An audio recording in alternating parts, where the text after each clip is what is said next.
Kita sekarang mulai nih memperkenalkan Pak Kiwi. Pertama-tama Pak Kiwi, terima kasih banyak atas waktunya ya yang Bapak sisihkan untuk sharing dengan kita semua. Tidak hanya diaspora Pak, tapi teman-teman juga dari Indonesia. Sharing baik knowledge dan pengalaman Bapak itu akan menumbuhkan jiwa entrepreneurship ya, dan juga tidak harus kita berwirausaha, tapi sebagai karyawan pun kalau punya entrepreneurial mindset itu akhirnya nanti mengerjakan sesuatu juga akan menjadi inovatif ya, tidak terpenjara dengan pakem gitu kalau saya bilang, untuk punya entrepreneurial mindset gitu. Mungkin Arif bisa. Ya. Jadi Pak, ini sebelum kita masuk tema, mungkin kita pengen tanya-tanya dulu nih Pak, kan Bapak sempat di Myanmar kemarin tuh, kondisi di awal bulan sempat ada kudeta, kondisi di sana bagaimana Pak so far? Ya, kalau kita mau tanya kondisi di negara Myanmar ya saat ini chaos ya, karena civil service pegawai pemerintah itu di pressure untuk nggak masuk kerja.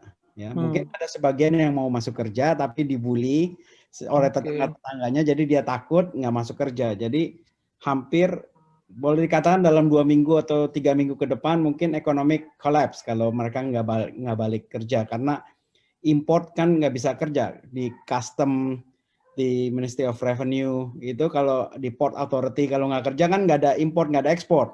Betul. Berarti sekarang ini udah shortage fuel, diesel, gasoline. Kalau dia sampai nggak ada, itu kan berhenti semuanya tuh. Betul Pak. Jadi sedikit banyak ini ya Pak, mempengaruhi pasti bisnis Bapak yang ada di sana ya pasti. Bukan sedikit banyak. Banyak. Bukan sedikit. Amazing, tapi Bapak masih bisa ketawa nih.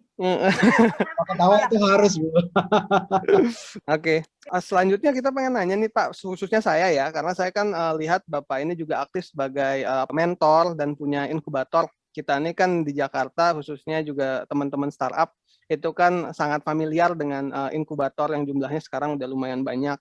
Kira-kira dari inkubator yang Bapak miliki itu apa sih Pak yang membedakan gitu loh, Idea Lab itu dengan yang lain? Yang membedakan satu, pertama tujuan. Kita punya inkubator dan venture builder kita itu bukan hanya untuk kita invest dan mendapatkan return yang baik, tapi kita mau satu membantu mengurangi climate change. Jadi startup kita itu diusahakan untuk green economy ya, untuk mengurangi climate change. Kedua, startup kita itu membantu untuk mengurangi gap inequalities. Jadi jurang antara kaya dan miskin kita mau kurangin. Ketiga, kita mau enabler SME atau UMKM dengan teknologi. Jadi kita punya tujuan itu dan frameworknya di teknologi 4.0. Itu yang membedakan kita dengan yang lain. Bukan hanya investasi dengan fund, tapi investasi yang bertujuan.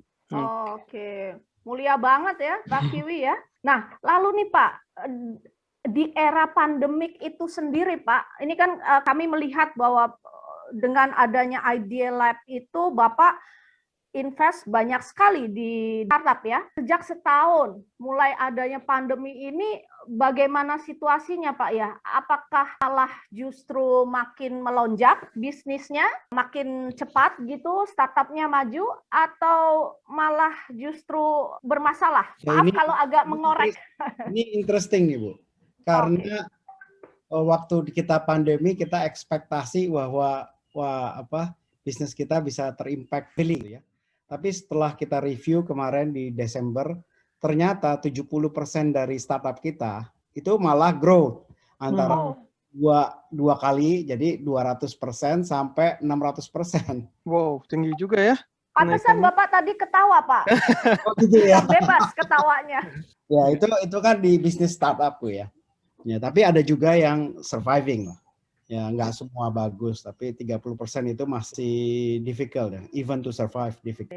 Nah, tadi ini menarik, tadi Bapak sudah cerita tentang sedikit ya tentang bisnisnya, kemudian keadaan Myanmar saat ini. Oke, nah Pak, sekarang nih boleh nggak kita tahu your personal vision and mission Pak?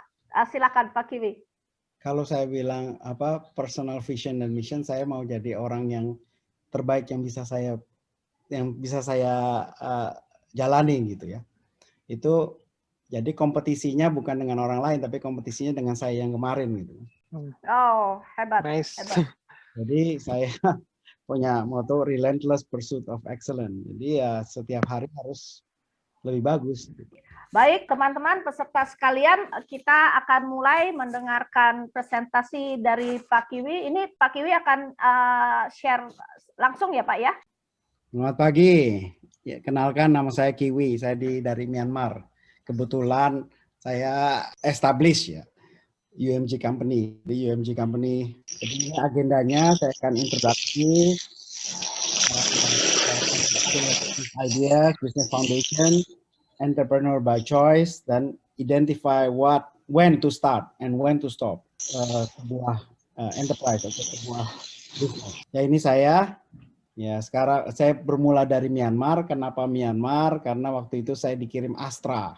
Jadi tahun 95 itu Pak Teddy Rahmat dulu bermimpi bahwa Astra itu harus jadi world class company. Jadi dia start ngirim-ngirim anak perusahaan Astra untuk venture keluar. Kebetulan saya menerima tantangan untuk ke Myanmar waktu itu. Tapi sayang tahun 1997 itu ekonomi krisis, 98 Ibu Rini membalik semua investasi di luar negeri itu kembali ke Indonesia.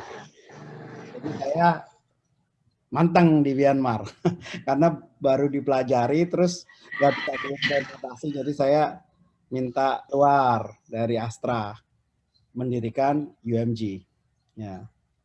Saya S1-nya Teknik Industri, S2-nya Teknik Sipil, S3-nya di MIT System Dynamic tapi nggak lulus. Sekarang S3 di Gajah Mada ambil pertanian. Sekarang UMG itu ada bermain di regional ya, mulai dari Myanmar, terus kita ke Kamboja, ke Vietnam, ke Laos, ke Sri Lanka, ke Indonesia, Singapura, dan terakhir kita ke China. Jadi kita main di region Asia, masih di region Asia. Nah, di Indonesia kita mempunyai sekitar 45 sampai 50 startup di Indonesia. Nah, ini salah satu beberapa startup yang ada di Indonesia. Di global kita mungkin 60 lebih udah. Ya, ada di China, ada di Singapura, ada di Malaysia, ada di Thailand. Gimana sih kita mencari kesempatan atau mendevelop atau meng-create bisnis idea? Teorinya kalau kita mau punya bisnis baru itu kita harus bisa berani disrupt yang normal ya. Kalau kita disrupt yang normal itu akan terjadi suatu bisnis yang baru sesuai dengan teori Blue Ocean. Kalau kita meng-create ke Blue Ocean sendiri akan jadi bisnis baru. Marriott waktu itu Bond 1927. Waktu itu belum ada. Terus dia adain hotel chain. Dulu hotelnya personal, sekarang jadi hotel chain kayak Messi. Tapi setelah 60, 70, 80 tahun, mereka juga di-disrupt oleh teknologi yang baru dengan Airbnb, dengan Amazon, dengan Flix, Facebook, semua itu berubah. Jadi setiap bisnis itu mempunyai suatu siklus tersendiri dan siklus itu sekarang tambah lama, tambah sempit, tambah cepat. Saat ini kita itu masukin ke era revolusi industri 4.0 di mana digital udah menjadi darah daging di tubuh kita gitu. Kita kalau nggak ada terkoneksi dengan internet itu kayaknya something wrong in our life. Jadi saat ini social is business. Jadi mereka itu lebih mau berinteraksi dengan teman-teman daripada dengan company. Mereka itu sekarang trennya itu tidak mempercayai brand-brand yang besar gitu. Jadi mereka lebih mencari yang niche ya. Jadi engage me everywhere, meet my expectation, personalize. Jadi orang sekarang itu mau lebih personalize. Dan bisnis itu dulu di kantor-kantor punya server-server sendiri, sekarang semuanya kebanyakan bergerak ke cloud. Dulu data itu tidak terlalu dipentingkan. Hanya big company itu ngumpulin data. Tapi sekarang, even very small company, they have their own data analytics. So data is very important and now they start to mine and then to keep in more proper way. Terus orang-orang sekarang ini dari dulu pakai desktop, sekarang terus ke notebook, sekarang ke mobile. Dan capacity power dari mobile phone itu udah setara dengan komputer. Jadi teknologi berubah, lingkungan berubah, culture berubah, merubah tatanan bisnis yang sudah ada. Jadi itu ada disruption, dan segala macam disruption ada opportunity. 7 elemen dan stroke business model. 1, ada customernya nih. Ada orang yang pengen beli, ya. Di mana kita harus tahu siapa yang beli, di mana, apa, ya kan, yang mereka mau. Kedua, develop strong value proposition. Kalau ada yang beli, terus apa yang mau kita offer, ya kan? Apa yang mau kita offer untuk satisfied audience tersebut. Kalau ada yang kita offer, terus baru kita establish gimana sih kita cara offeringnya, define key business activity, identify core aspect your business, apa yang mau kita kasih nih, gimana caranya. Terus siapa sih yang bisa kita minta bantuan, ya? Siapa supplier kita, siapa strategic alliance kita, siapa advertising partner, siapa yang bisa modalin, siapa yang punya teknologi. Setelah itu baru kita create demand generation strategy. Oh, kalau kita udah ada resource-nya, terus gimana nih kita create demand, ya kan? Demand-nya gimana?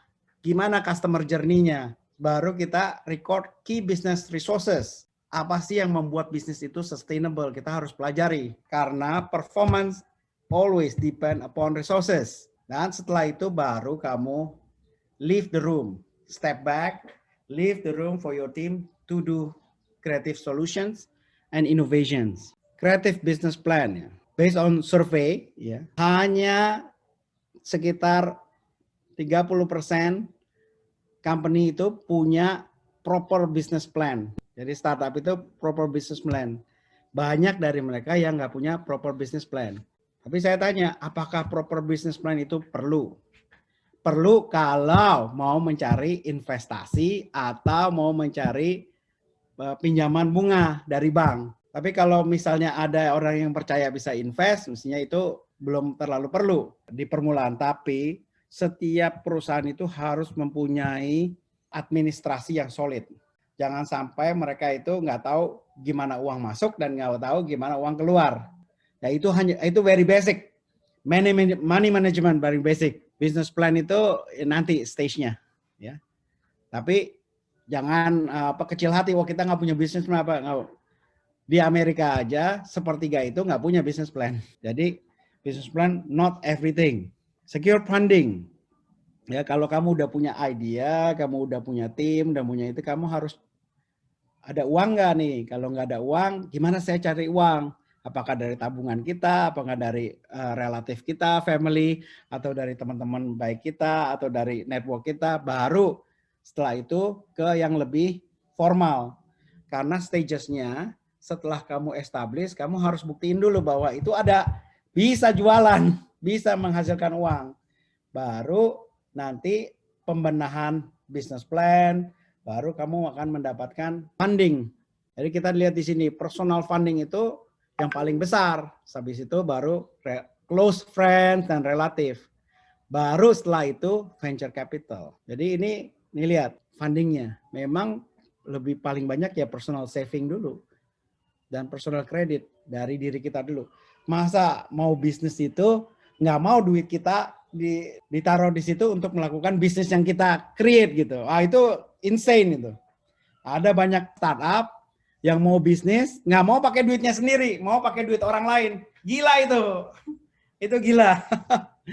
Kok dia punya ide sendiri, dia punya plan sendiri, tapi dia nggak mau pakai duit sendiri untuk melakukan itu. Dia mau pakai duit orang lain. Nah, itu dasarnya aja udah nggak benar. Jadi jangan berpikir bahwa startup itu harus besar, enggak. Jadi tolong start dari small, ya. Dengan small itu setiap orang mengerti orang lain, up to personal level, ya. Bukan hanya soal kerjaan, tapi keluarganya dia ngerti, terus bagaimana caranya dia ngerti. Itu alignment of visi, alignment of values very important. Beside the team, that operational team that make the business, you have to consult with lawyer, with accountant and tax officer and financial advisor, because kadang-kadang orang lupa ya. Well, at the end, it's about money also. When you deal with money, there is no friends, there is no relative.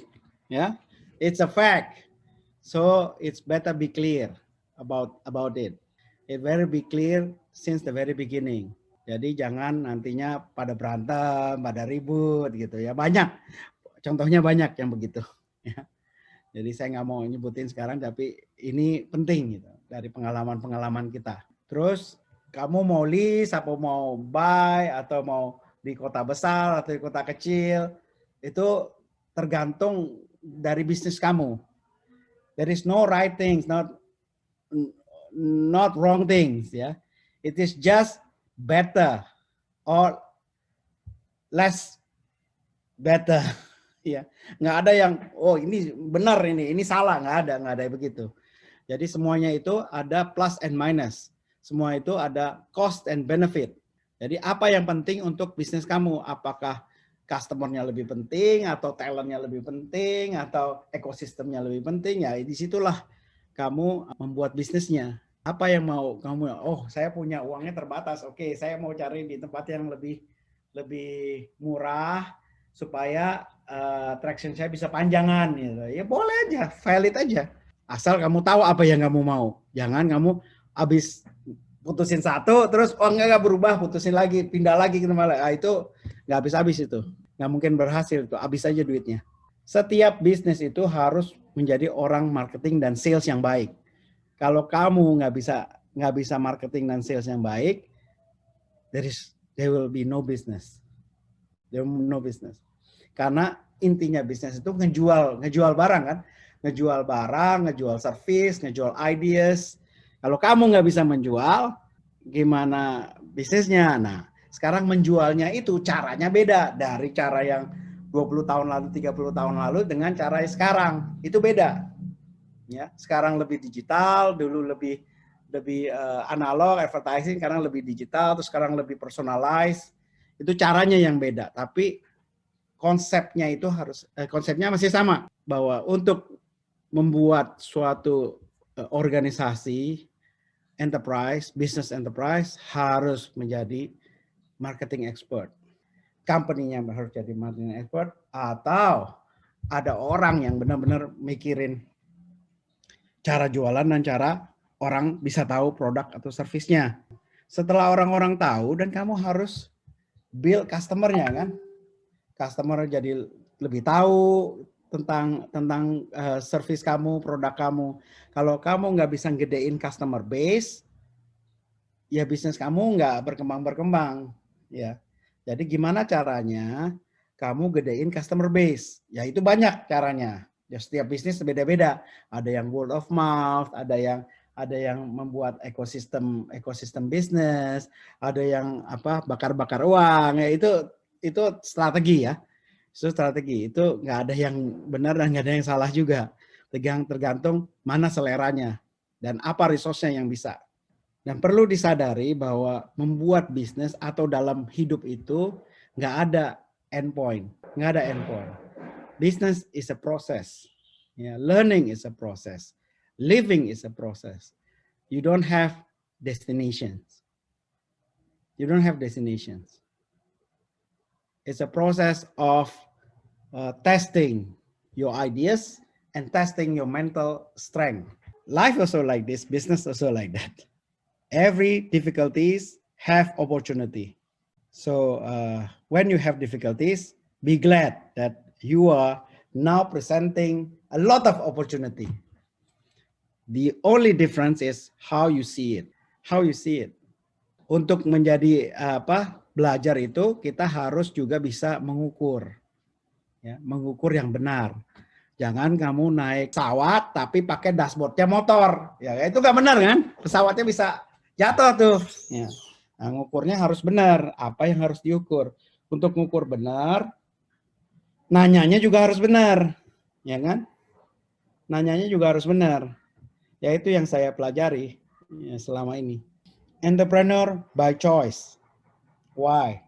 Orang bilang skill itu bisa kita pelajari, benar.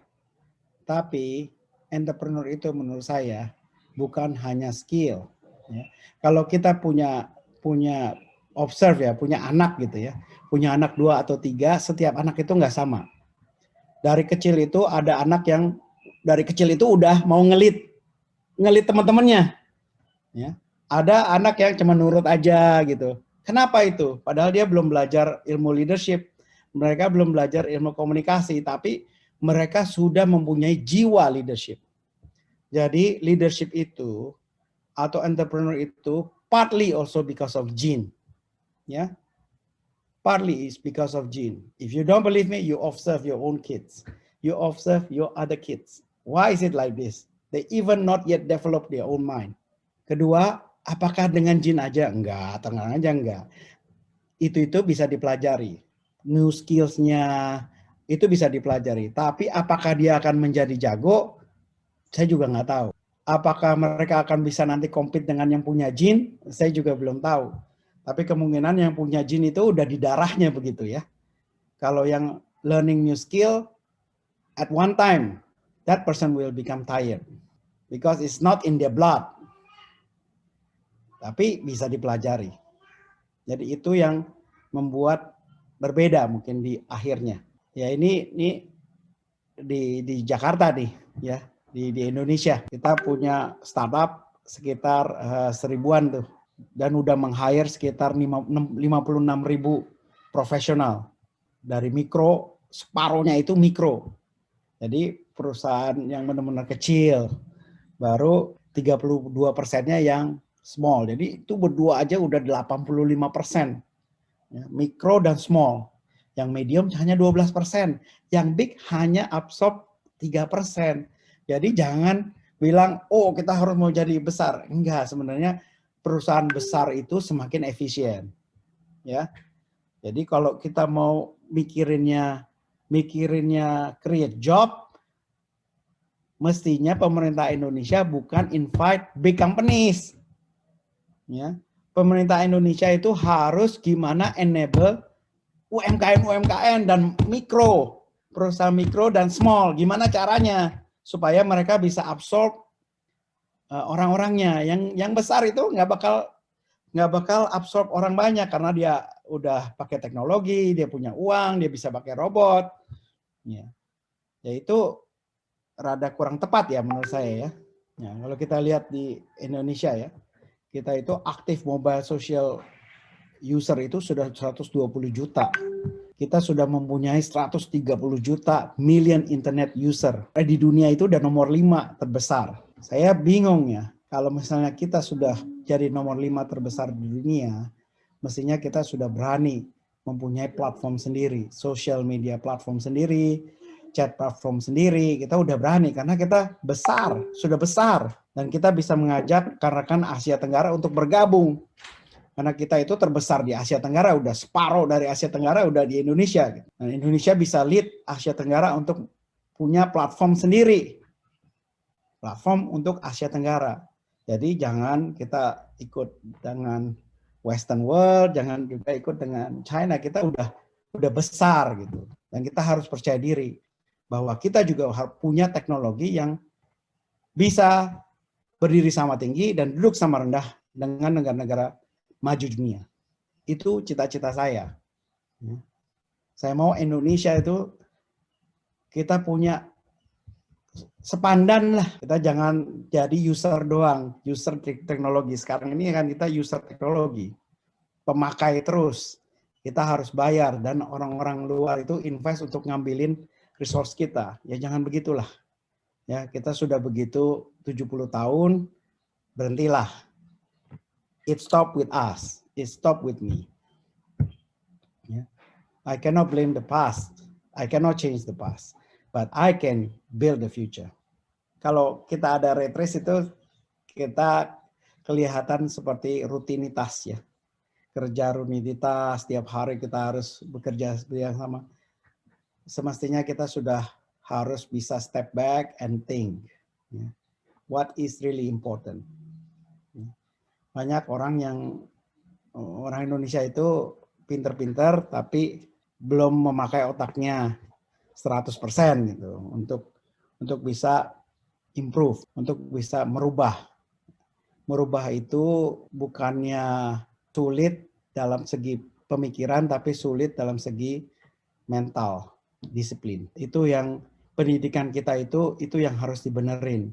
Jadi bukan kampus Merdeka dulu yang dibenerin, tapi pendidikan TK sampai sekolah dasar, primary itu yang harus dibenerin.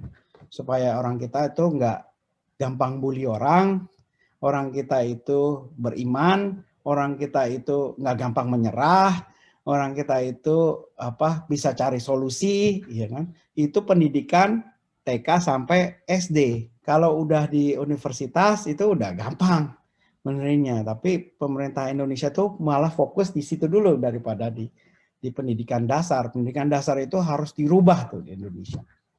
Karena yang kurang tepat itu bukan pendidikan tentang edukasi gaya pikir, tapi edukasi mental, karakter. Edukasi mental, karakter. Ini menurut saya banyak orang bilang bahwa oke, kalau kamu kaya, kamu banyak duit, kamu bisa donate, ya itu betul. Ya. Tapi itu bukan tujuan untuk kamu jadi entrepreneur ya. Jadi entrepreneur itu bukan untuk kaya. Jadi entrepreneur itu untuk memberikan impact, untuk membantu orang. Jadi kalau bilang, oh saya kaya dulu baru bisa donate. Ya enggak, donate itu bisa, kamu enggak kaya pun bisa donate. Dan bukan hanya uang kan, bisa dengan pemikiran, dengan bisa effort, ya, bisa dengan ilmunya, ya kan, banyak caranya. Jadi ini suka-suka misleading. Ini biasanya Western world nih. Ya, kita itu terlalu dididik oleh pendidikan Western yang mengagung-agungkan materialistik. Padahal kita itu orang Indonesia yang lebih spiritual. Nah, itu aja yang mismatch. Itu yang masih harus dibenerin. Ya. How to identify and start and stop a business. Ini interesting nih. Coba lihat di sini, banyak nih. Ya.